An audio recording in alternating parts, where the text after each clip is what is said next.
Do you know why Tronquitos is called Tronquitos? Well, the answer is going to surprise you. And it's because recently people started to hate her for several things she does during Adventure Time. As far as I remember, she was a sweet old lady who baked apple pies, not a woman who went around hooking up with everything that moved. Oh! Tronquitos, is she a floozy?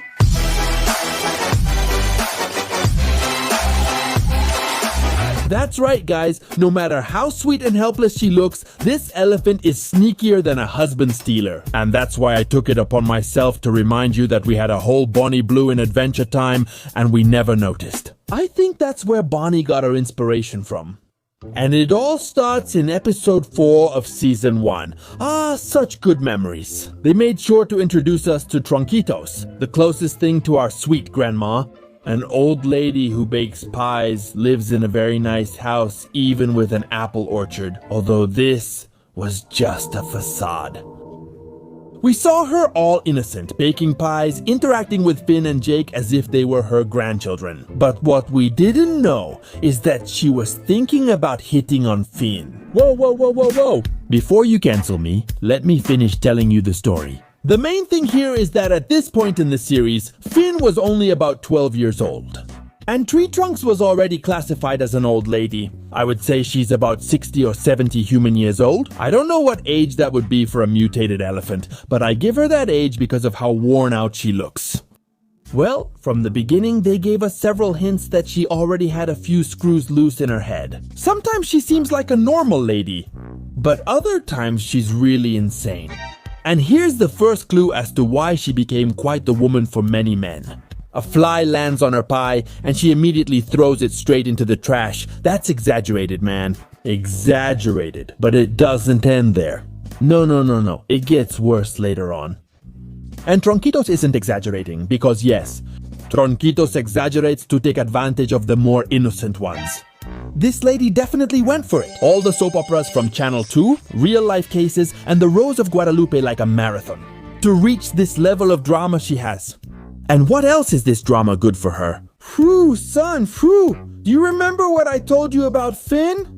Well, what finally confirms that Tronquitos is falling for Finn is when Finn and Jake go looking for the crystal apple. During that mission, Finn is really busy trying not to die. But Tronquitos decides to do a really seductive dance for the multi-headed gem monster using her womanly charms. I have to seduce that tentacle monster with my feminine charm. But what kind of way is that to help Finn distract the monster? I think Tronquitos was actually dancing for someone else. Besides, to get away from Jake, she kissed him like a high school girl trying to be funny. Just imagine, in just these few minutes, Tronquitos has already hooked up with half the forest. Well, just Jake, the monster, and sort of Finn. I'm the sexiest adventurer in the world. Yeah, mommy. Of course, Finn, the warrior, gets mad at Tree Trunks for acting like a girl. Oh, like a girl, but really like a girl. And Tree Trunks uses her exaggerated soap opera knowledge, but after the little drama that happened to Finn, he goes to apologize to her. Tree Trunks takes the opportunity to ask him for a kiss on the cheek. I accept your apology if you let me kiss your cheek. I mean, Finn still doesn't clean himself properly after using the bathroom and Tree Trunks is already out looking for collagen. For God's sake, it wasn't enough for her to flirt with Jake and the monster, and now with Finn too. Well, after all this show, Tree Trunks bites the crystal apple and goes to the crystal dimension. Woo! We're free! Oh no! The adventures of Tree Trunks, the All-Mine, continue in the episode Crystals Have Power. In this episode, they tell us that even though she's already in another dimension, she still wants to eat everything from Finn. So she sends a crystal to Finn and Jake's house, complete with a kiss, and asks her guards to go kidnap Finn. Why? Well, let her tell you herself, Trunks. I wanted you, Finn, to turn you into my sexy king.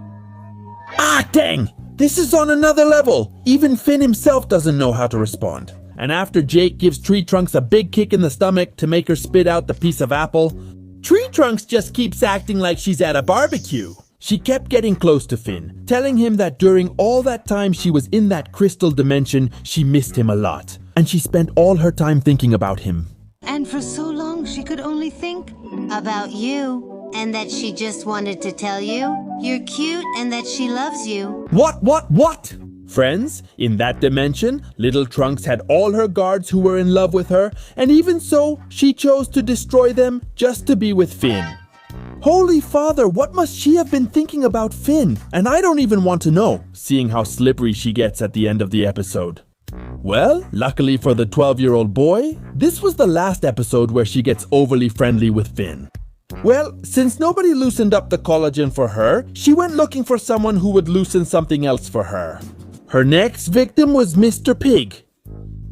The cool thing is that they're both just as crazy and full of really dirty thoughts. The two of them immediately fall in love, and without thinking twice, right away they start making out in front of everyone who crosses their path. That's not how you inflate logs. Tronquitos was already used to all this. Apparently, she spent her time making out and fooling around with Mr. Cerdito, to the point that they had to be separated for being filthy. Later on, the two of them get married, and once again for being filthy, they end up in jail. And it really seems like it's Tronquitos' happy ending and that she finally calmed down. No, we still need to learn about her past.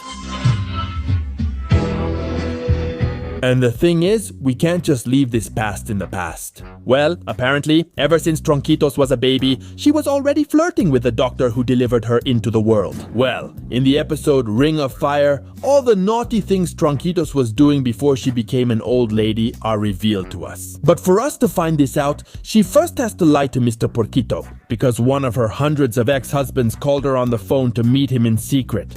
And keep in mind, this is just one time they showed us that Tronquitos does this. God knows how many times she's already done it to poor Mr. Cerdito. When Tronquitos meets with Randy's suitor, Randy intends to ask her for the wedding ring he gave Tronquitos when they were young, because he's about to marry his new girlfriend. But Tronquitos, even though she's married to Mr. Cerdito, tells him that she accepts. Let me be your adventure. Okay, why not? Send me, King. What happened here? And this is just the tip of the iceberg, my boys. Tronquitos, she's already more used to being married than Bambi's mom. They start talking about Tronquitos' past. We saw how after she married Randy, she simply got bored of him for being too much of a simp and beta and decided to leave him just one day before their honeymoon. Why didn't you watch some T-Mac videos, my Randy? From here I can see that you don't have an alpha posture and you're a total simp. Tronquitos swam away until somehow she became the captain of a ship and... What is that? That's right, guys. This is the uniform from Tronquitos' little blue page. They could have given him a pirate hat and a coat or something more pirate-like. My theory is that she hooked up with the captain of the ship and somehow took his ship along with his whole crew. But actually, she's so bold that she even tells her assistant to show off her whole butt at its brightest, so she doesn't lose her inspiration. Mother of God, don't go sticking your nose where it doesn't belong, Tronquitos. Moments later, she meets her next suitor, who of course was going to steal Tronquitos' heart, and something else too. So, in a big hurry, that very night the two of them got married and started snoring like a toad. That's how shameless Tronquitos is, huh? Then, she found out that all of this was a trap to leave her crew behind and steal her ship. So she runs away from her new husband and ends up killing her entire crew. But the story doesn't end here, my friends. Right after that, she becomes a real businesswoman. And we even notice that she only has one eye, because the other one is fake. Come on, Tronquitos, that's what you get for being a flirt, huh?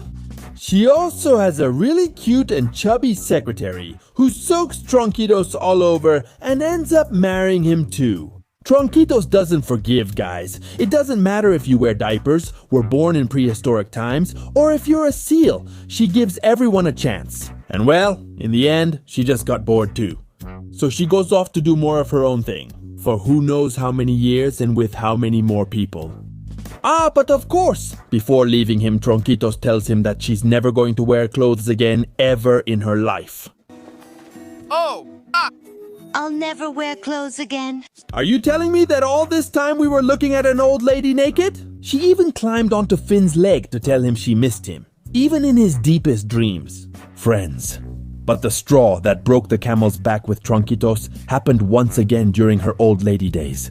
Already with a son, husband and family and everything, well, In this episode, we not only found out that Tronquitos married some aliens, but she even had offspring.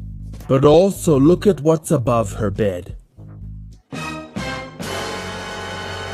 A photo of the boy Finn. What?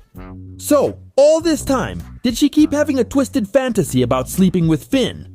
And she's so shameless that she doesn't even care about telling her husbands about her other husbands. Mr. Pig didn't even know what to do when she forced them to shake hands. Knowing that all these aliens, who knows what she was doing with Tronquitos for them to have kids? Seeing this scene really reminds me of this movie. And do they even know how an alien does it? Poor Mr. Piggy, I'm sure this really hurt his self-esteem. And guys, I think that this obsession Tronquitos has with Finn was even something she told Mr. Piggy about at some point in their marriage. There was a time when Tronquitos baked some muffins and Finn accidentally told her, "Bring those hot buns over here, baby!" "Peace." I think Mr. Cerdito took out all that hatred he had for Finn, for all the times Tronquitos told him what she wanted to do to him. But anyway, later on, in the Distant Lands series, we find out that Tronquitos died. Oh, poor girl. The good thing is that she lived a very happy life and also had a very happy death, my friends. Because even in the afterlife, she's in her own paradise with all her husbands together. Wow, Tronquitos, but you're so greedy. All of this just confirms that yes, you're a Wheeler. Oh, and by the way, there are still the other husbands who haven't died yet. And with this, we come to the final question of the video. Why is Tronquitos called Tronquitos? This, my friends, I'll leave as homework for you. Just kidding, it's because she goes jumping from log to log.